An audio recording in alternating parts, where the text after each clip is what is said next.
मैं doctor Atul Kumar Bhatnagar, department of chemistry, SRLS government PG college Kaladera से आज के इस ई लेक्चर में, जो कि बीएससी पार्ट फर्स्ट के स्टूडेंट्स के लिए तैयार किया जा रहा है, आप सबका स्वागत कर रहा हूं।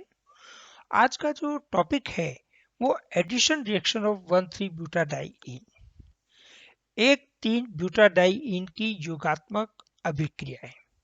अपन ने इसकी संरचना कर ली, अब इसकी अभिक्रियाएं कर रहे हैं। तो 1,3-ब्यूटाडाइईन की जो क्वेश्चन आपसे पूछा जाता है वो क्वेश्चन है कि 1,3-ब्यूटाडाइईन चाहे वो योगात्मक अभिक्रिया इलेक्ट्रॉन स्नेही योगात्मक अभिक्रिया विधि से करे, चाहे मुक्त मूलक अभिक्रिया विधि से, उत्पाद के रूप में 1, 2 और 1, 4 प्रकार के योग उत्पाद प्राप्त होते हैं।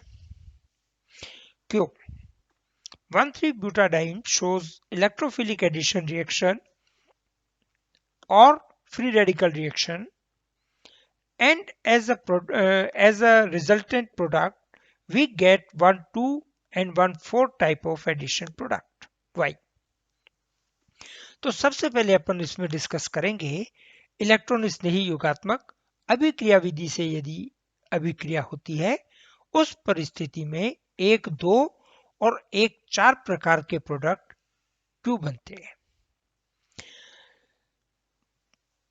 इलेक्ट्रॉन स्नेही योगात्मक अभिक्रिया विधि 2 पदों में पूर्ण होती है। पहले पद को कहते हैं प्रथम पद, धीमा पद या अभिक्रिया गति जांच पद। फर्स्ट स्टेप, स्लो स्टेप और rate determining step. First step में जो क्रियाकारक है, जो दूसरा क्रियाकारक है जो 1,3-ब्यूटाडाइन से योगात्मक अभिक्रिया करने जा रहा है, उसका विभाजन होता है। उसके विभाजन के फलस्वरूप एक इलेक्ट्रोफाइल बनता है जिसे E+ कहते हैं, और एक न्यूक्लियोफाइल बनता है जिसे Nu- कहते हैं। ये इलेक्ट्रोफाइल, ये वाला जो इलेक्ट्रोफाइल बना है, ये रिएक्शन करता है 1,3-ब्यूटाडाइईन के यौगिक से, अणु से।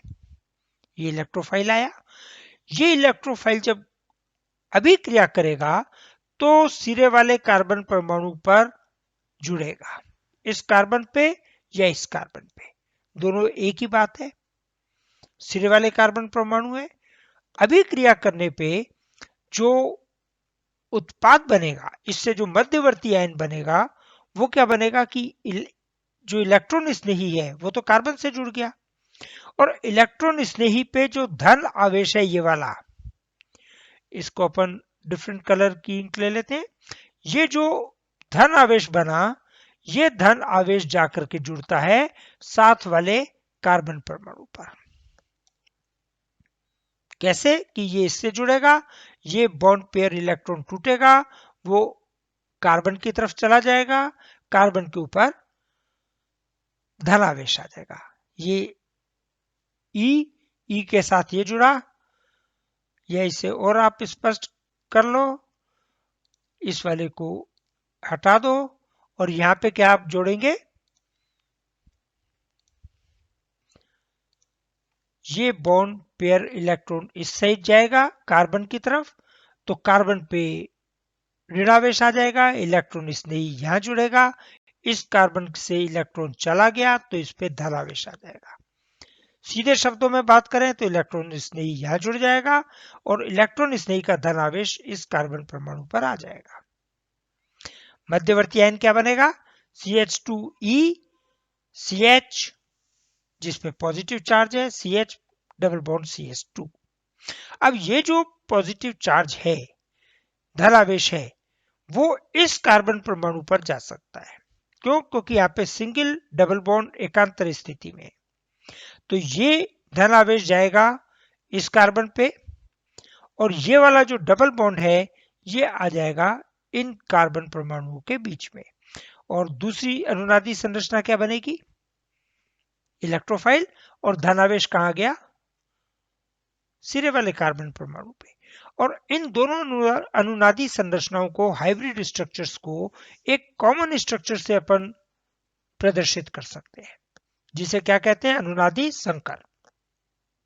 तो धन आवेश जो है और डी लोकलाइज कर रहा है इस कार्बन और इस कार्बन के बीच में, और डबल बॉन्ड एक दूसरे कार्बन परमाणुओं के बीच में स्थानांतरित हो रहे हैं।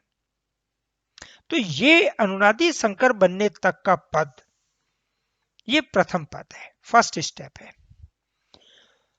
दूसरा पद है सेकंड स्टेप या फास्ट स्टेप, द्वितीय पद या तीव्र पद। ये जो कार्बोनियम आयन बना है बीच में, वो रिएक्शन करता है नाभिक स्नेही से, न्यूक्लियोफाइल से, और ये न्यूक्लियोफाइल उस कार्बन परमाणु पर जाके जुड़ता है जिस पर धनावेश है, इस कार्बन पे। तो उत्पाद क्या बनेगा, CH2E नाभिक स्नेही जुड़ गया, CH डबल बॉन्ड CH2, और इस उत्पाद को अपन कहते हैं 1,2 का योग उत्पाद। ये तो हुआ इस वाले मध्यवर्ती आयन से। ये वाला मध्यवर्ती आयन है, ये भी रिएक्शन कर सकता है, करता है। ये जब रिएक्शन करेगा तो नाभिक स्नेही किस कार्बन से जुड़ेगा, इस कार्बन से, सिरे वाले कार्बन परमाणु से या चौथे कार्बन परमाणु से जिसके पास धन आवेश है, और उत्पाद क्या बनेगा, 1,4 योग उत्पाद। तो ये रीजन है कि नाभिक इलेक्ट्रोफिलिक योगात्मक अभिक्रिया हो, इलेक्ट्रॉन स्नेही योगात्मक अभिक्रिया विधि से अभिक्रिया हो, तो उत्पाद कौन सा बनेगा, 1,2 एवं 1,4। इसी प्रकार यदि अभिक्रिया इलेक्ट्रोफिलिक एडिशन रिएक्शन के बजाय फ्री रेडिकल रिएक्शन मैकेनिज्म से हो, मुक्त मूलक अभिक्रिया विधि से हो, तो अभिक्रिया क्या होगी, उसका मैकेनिज्म देख लेते हैं। मुक्त मूलक अभिक्रिया विधि या free radical reaction mechanism. Free radical reaction mechanism जो है वो 3 पदों में पूर्ण होता है, और पहले स्टेप को क्या कहते हैं, श्रृंखला आरंभिक पद, चेन इनिशिएशन स्टेप। तो चेन इनिशिएशन स्टेप में पेरोक्साइड की प्रेजेंस में रिएक्शन होती है जब भी मुक्त मूलक अभिक्रिया विधि होती है। तो ये H न्यू सूर्य की ऊर्जा की उपस्थिति में रिएक्शन हुई और 2 पेरोक्साइड मुक्त मूलक के फ्री रेडिकल के अपने को एटम मिले, 2 फ्री रेडिकल मिले RO। ये RO रिएक्शन करता है BrCCl3 से, और RO-Br ये तो बना के अलग हो जाएगा। ये बॉन्ड ऐसा टूटेगा, होमोलिटिक क्लीवेज होगा, एक इलेक्ट्रॉन ब्रोमीन के पास जाएगा, एक इलेक्ट्रॉन CCl3 के पास जाएगा, और ये बॉन्ड यहां से टूट जाएगा। अपने को क्या बना, RO-Br, ये तो साइड में हो गया, सह उत्पाद बन गया, और एक नया फ्री रेडिकल बना CCl3 फ्री रेडिकल। ये फ्री रेडिकल रिएक्शन करेगा 1,3-ब्यूटाडाइईन के एटम के साथ। तो CCl3 ये तो जाके जुड़ जाएगा सिरे वाले कार्बन परमाणु के साथ, और इसका होमोलिटिक फिशन होगा। होमोलिटिक फिशन के बाद एक इलेक्ट्रॉन कार्बन के पास चला गया, दूसरा इस कार्बन के पास आ गया।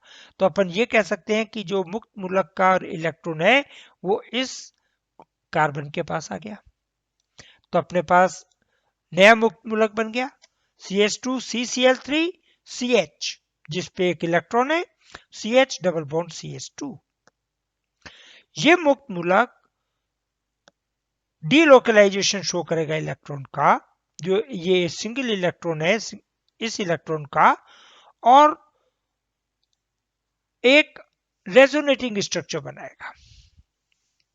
इस रेजोनेटिंग स्ट्रक्चर में जो इलेक्ट्रॉन है वो देखो दूसरे कार्बन परमाणु से चौथे के पास चला गया, यहां से ये इलेक्ट्रॉन इस कार्बन परमाणु के पास चला गया। तो अपने पास एक नया रेजोनेटिंग स्ट्रक्चर बन गया, और इन दोनों रेजोनेटिंग स्ट्रक्चर को, ये स्ट्रक्चर 1 ये स्ट्रक्चर 2। इनको कॉमन रेजोनेटिंग स्ट्रक्चर से अपन शो कर सकते हैं, जिसे कहते हैं अनुनादी संकर, रेजोनेटिंग हाइब्रिड, जिसमें पहले कार्बन से सिरे वाले कार्बन परमाणु से CCl3 जुड़ा हुआ है और बीच के आगे के 3 कार्बन परमाणुओं पे ये इलेक्ट्रॉन डीलोकलाइज कर रहा है, स्थानांतरित हो रहा है। इस अनुनादी संकर बनने तक का पद ये कहलाता है प्रथम पद, फर्स्ट स्टेप, और फर्स्ट स्टेप का नाम है श्रृंखला आरंभिक पद। अब जब एक बार अभिक्रिया में ये फ्री रेडिकल बन गया तो ये रिएक्शन फर्दर करेगा और इस पद को कहते हैं श्रृंखला संवर्धन पद, chain propagation step. Chain propagation step में ये फ्री रेडिकल रिएक्शन करेगा BrCCl3 के साथ, नए अणु के साथ, और ये होमोलिटिक फिशन से टूटेगा। एक इलेक्ट्रॉन इसके पास चला जाएगा और एक इलेक्ट्रॉन इस कार्बन के पास चला जाएगा। ये Br, ये वाला Br मुक्त मूलक जो बनेगा, ये जाके जुड़ जाएगा इस कार्बन से और इस जुड़ाव के कारण CCl3 मुक्त मूलक निकल जाएगा और उत्पाद कौन सा बनेगा? 1-2 उत्पाद, 1-2 एडिशन प्रोडक्ट। जैसे इस मध्यवर्ती आयन ने रिएक्शन की है तो बनने वाले दूसरी अनुनादी संरचना ये है, ये भी रिएक्शन कर सकती है करती है BrCCl3 से। इस परिस्थिति में ये जो Br है, ये वाला Br, ये जाकर के जुड़ता है इस कार्बन से और उत्पाद कौन सा मिलता है? 1-4 एडिशन प्रोडक्ट। चौथी पोजीशन पे Br जुड़ा है और साथ में CCl3 मुक्त मूलक निकल गया। ये CCl3 मुक्त मूलक वापस रिएक्शन करेगा अनुनादी संकर से और रिएक्शन कंटिन्यू होती रहेगी। ये रिएक्शन तब तक चलती जाएगी जब तक कि रिएक्शन मिक्सचर में से एक क्रियाकारक खत्म ना हो जाए, पूरी तरह उत्पाद में ना बदल जाए, चाहे वो BrCCl3 हो चाहे 1,3-ब्यूटाडाइन। अपन ये मानते हैं कि 1,3-ब्यूटाडाइन अभिक्रिया मिश्रण में से पूरी तरह उत्पाद में बन गए तो अपने पास उत्पाद कौन सा मिला? 1-2 and 1-4 एडिशन प्रोडक्ट। अब जब क्रियाकारी मिश्रण में से 1,3-ब्यूटाडाइन खत्म हो गई तो बचे हुए मुक्त मूलक आपस में रिएक्शन कर जाएंगे। तो या तो वापस एक क्रियाकारक बना देंगे या सह उत्पाद, को प्रोडक्ट, और इस को प्रोडक्ट बनने वाले स्टेप को कहते हैं श्रृंखला समापन पद, चेन टर्मिनेशन स्टेप। यहां अभिक्रिया खत्म हो गई। तो ये आपसे क्वेश्चन पूछा जाता है कि 1,3-ब्यूटाडाइन 1-2 और 1-4 दो प्रकार के उत्पाद बनाता है, क्यों? तो आप दोनों रिएक्शन मैकेनिज्म आपको देने चाहिए जिससे शो करें कि अल्टीमेट प्रोडक्ट 1-2 and 1-4 बनेगा। इसके साथ ये आज का टॉपिक कंप्लीट हो जाता है। चैनल को सब्सक्राइब कर लें। चैनल में जो भी वीडियो अपलोड होंगे वो आपके पास रहेंगे। प्लेलिस्ट बनी हुई है, प्लेलिस्ट में जाकर के आप अपनी क्लास की लिस्ट को खोल लें। पुराने वीडियोस भी वहां पे पड़े हुए हैं, ये वीडियो भी वहीं पे है और आने वाले वीडियो भी उसी में आपको मिलेंगे। इसकी PDF फाइल वीडियो के डिस्क्रिप्शन में जाके आप ओपन कर लें, लिंक वहां पे दिया गया है और वहां से भी आप तसल्ली से बैठ के पढ़ सकते हैं। इसके साथ आज का टॉपिक कंप्लीट होता है।